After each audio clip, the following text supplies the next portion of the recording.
very good evening, DirtFish Rally friends. What a Saturday we have had here at Rally Estonia. We've had one driver who has dominated proceedings. We have had an incredible battle for second place. All of that to come in this evening's review. And if you are a gold tier member of Club DirtFish, we will get to your questions at the end of this review. David, what a day! What a day it's and been. So it begins. So it begins. I genuinely can't argue with you, Cole. Ultimately, actually, at the front of the field, it's quite boring.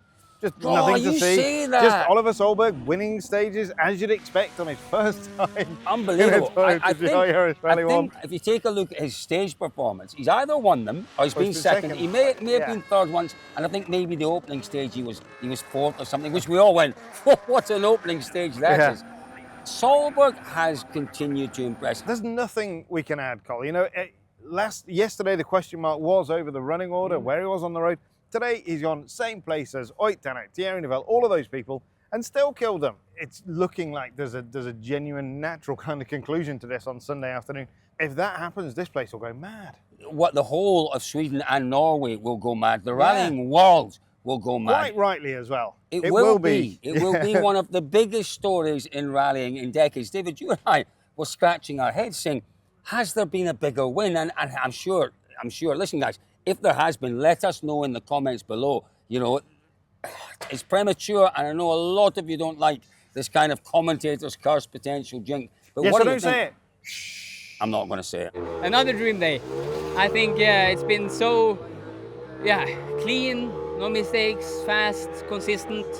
Everything has been flowing nicely, and this morning I can tell you I wasn't expecting a bigger lead, and I was in the afternoon was trying to not be catched and doing my best, and had some big jumps. And another fantastic. I don't know what to say again. I am driving, for sure, very fast, and as fast as I can with the experience I have. But I feel I can go much faster if I take risk. But I don't know the car yet to take risk, so I just try to go as fast as I can without doing mistakes, and so far it's working quite well. Any change? Have you made changes to the car today? I haven't changed it for 2 days. There is something going on within the Hyundai team. It's been a great battle. No, listen! All afternoon. I love a conspiracy. This is all I've had all afternoon. No, and it is true. It is absolutely true. We've obviously had at the start of the day, we had Tänak. Yeah. I think he went into the first stage, had a little push. He had a moment, he then had a bigger moment, he lost quite a bit of time, and he thought, this is going to be difficult, in fact impossible to catch Oliver Solberg. So then the job for Tänak was to fight off Thierry Neuville, and it was ding-dong out there all morning, tenths of a second between. So come on, cut to the between. chase, what's your conspiracy theory? Someone has been told to back off, and I'm not sure who. I'm not sure no, who. you are, come on. Okay, here's my theory. So Thierry Neuville was very, very vocal at a stop line halfway through the afternoon. Yeah. He said, look, Solberg's not in the manufacturers. He's not manufacturer scoring in terms of points. We are effectively sitting 1-2 in the manufacturers. It's exactly what we need. We are not pushing each other. It's almost common sense for Hyundai team management 100%. to say sensible. Now, but I don't think it's been a popular decision. Well, of course it hasn't. With who though? Well, of course it's not going to be a popular decision with Thierry. When Tänak came out of the next stage, he was then saying, Thierry's pushing really hard in there. He was. These drivers are saying things for a reason. Yeah, to kind of make a point. Yeah, to make exactly. a point. But David, that point that we think maybe the team orders were implemented, there was 0.1 of a second between them. 0.1. But it doesn't matter if the team management has said after 13 or 14, whoever is in front, it doesn't matter if it's a tenth of a second or if it's 10 seconds or if it's a minute. A millionth of a second, it doesn't matter. It doesn't, exactly. But you can imagine that the driver on the wrong end of that decision is going to be really sore. Oliver Solberg is not in the championship fight. Is that a positive that at the moment you're going to take big points away as it stands now? No, it's not a positive. I mean, we are here to win the rally, and basically, we've been not on the base since the beginning, and it's been quite a struggle. So through this we've been pushing to get the best out of it, and obviously I made a mistake this morning as well. I started with a, let's say, kind of rhythm you should drive in Estonia, but immediately I got punished. So So yeah, it's not the way to drive here this time, and now we just need to manage to do the best with Thierry.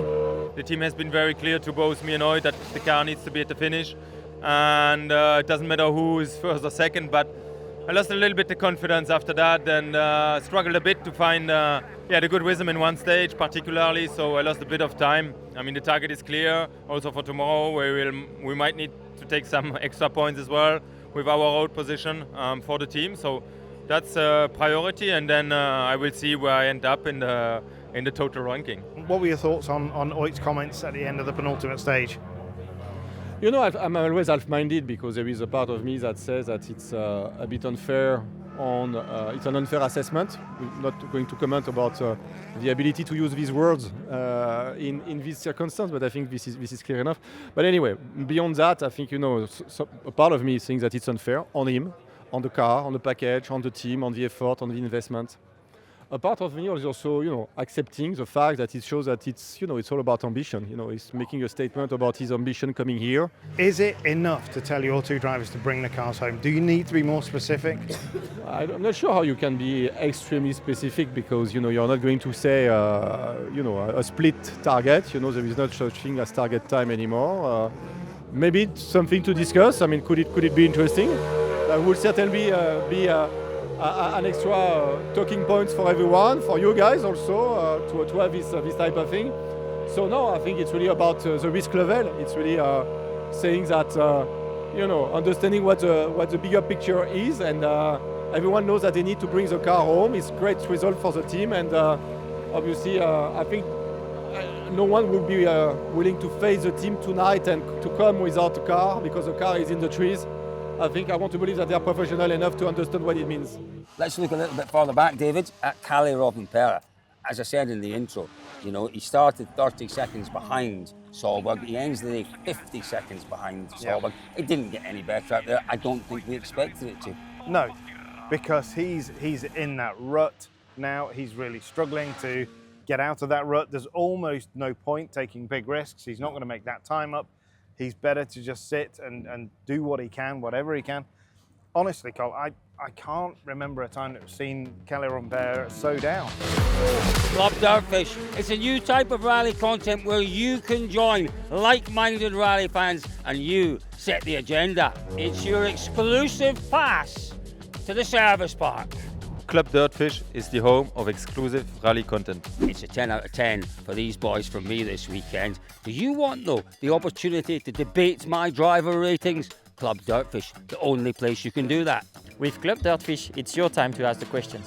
And great news for British and Irish rally fans. We're delving deeper into your national championships, including a dedicated podcast. If video is your thing, Club DirtFish is the only place for our bloopers and behind-the-scenes content like this. Sounds good?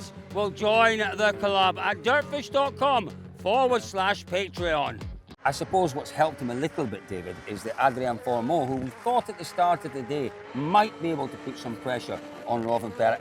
He hasn't. He's not had a bad day, Fourmaux. He showed some good pace. He's been But clean. was he really in that fight, or was he looking to extend himself away from the gap from He was looking to get in front of Sakamoto, obviously, and stay in front, which he's done. But I also think that Fourmaux, seeing the struggling form, the struggling pace, perhaps, of Rovanperä, maybe saw an opportunity there. He's not managed to take that opportunity. But as I say, not a bad day for Fourmaux. No, and everything that we've said about team orders and what Hyundai are looking to achieve with the 1-2 at the front, Fourmaux is the safety net. So as much as he wants to push on, he's in a good place now to pick up points should anything happen to the boys ahead. We then look a little bit further down, David, and our championship leader, Elfyn Evans, you know, again, another one who had a look at Sakamoto in front of him and Adrien Fourmaux a little bit in front of Taka at the start of the day. Elfyn might have thought, I've got a chance here. If the car feels good this morning, I've got a chance to make up a couple of positions. Just didn't happen for him. No, and by his own admission at the end of today, he said that he hasn't got the speed. He hasn't found the speed. What about our M Sport trio? Well, as expected, and to be honest with you, I'm breathing a sigh of relief. Martin Sesks showed a bit of class out there today. Oh, absolutely. Very difficult. Good, strong day. Good, strong day. Good, Yeah. strong. He was brave, he was quick, Yeah. he was committed. He was exactly what you expected from him. Exactly. And most Yeah. importantly for me, he was all of those things and tidy. Didn't really Consistent. have any moments. So, David, let's move on to WRC2. Poor old Robert Virves, who was Hospital leading. last night. Sorry, He's sorry. leading the rally. Yes, no, I'm like you. I'm incredulous because Yeah. we knew he was ill and we saw some images of him yesterday lunchtime in service and Yeah. he didn't look well. Oof. But he was a brave boy. He went back out. He was leading by a margin. He went back Yeah. out in the afternoon. He went straight from the service park, spent over an hour in hospital last night. Yeah. He was ill, really ill, maybe a bit of food poisoning. Fair play to him. You have to give him enormous credit for Yeah. getting back out there this morning and doing a really strong job and keeping his concentration when clearly he's far from Yeah. 100%. Well, as a gold tier member on Club DirtFish, you have the opportunity to ask us anything you like, not just us, but anyone around the service park. And we have had a number of questions in today. Peter Felipe, love to hear from Oliver, or you, David. What has changed with Oliver since 2022? Is the Toyota that much better? But how much then maybe has he matured as a driver? Oh, there's no doubt he's matured a great deal as a driver in the last 2.5 years, 100%. I think actually the whole environment that he's in now is completely different. Hyundai was in a very, very dark place in 2022. It wasn't a good place to be a junior, a young driver. Not at all. But for me, he was always ready in 2022. He's just in a good place. He's in the right place. He's in the right team, and everything is working for him right now. I think that's enough from me. That's enough from me. Peter, you really want to hear from Oliver. We will get you that answer from Oliver. Peter McCann says, without wishing the season away, Solberg is showing that he's got what it takes to win rallies. I'm slightly paraphrasing you here, Peter. Where does he fit in, though, in terms of the Toyota lineup? No. My phone's ringing. I've got to go. I can't answer that. It's a really difficult one because they have obviously an abundance of riches already within that team. But if he does win, there's absolutely no way in the world that they can't continue to use him in a Rally 1 car at some point. And in fairness, Peter, we will come back to you. This actually, Peter, you might have inspired a podcast all of its own. We can't answer that fully. We've got so many people to talk to still. That is a bit of a cop-out. Colt, one sentence, what would you do? You are team principal. Very simple. Ogier wants to do a part-time season, shares his car with Oliver Solberg. The rallies they do will be very, very different. Fast gravel, snow for Solberg, tarmac, the ones that Ogier loves. It is a perfect fit. Send your questions in. We would love to see them over the course of this weekend. At any time, you can send them in and we will get to those questions. David, it has been the most remarkable day at Club DirtFish. But for any of our viewers who haven't yet joined Club DirtFish, what have they missed out on today? Oh, Colin, it has been. It's always a lot of joy to be out on the road with you, but we have found some. Not always. Always. But that's the moments, though, isn't it? You know, we're now with Club DirtFish. We're recording in-car audio, so you're getting a bit of banter, but also you're getting the absolute analysis of exactly what's happening. We've had a whole bunch of road section moments. We've had Martin Jarvioja cuddling up to Oliver Solberg. One of the big questions was, how bad are these ruts? So what did we do? We went and drove through one of this morning's stages and we had a look at the rut. And the best bit of that whole thing, we parked in the rut to get out and have a look at the rut. Colin couldn't get out because the rut was so deep. It was. If you weren't a member today, you missed out on a little bit. So make sure. A lot. You're absolutely right. What a day we've had, folks. We will be back for the final 3 stages tomorrow of Rally Estonia. Join us then for what could be one of rallying's biggest days.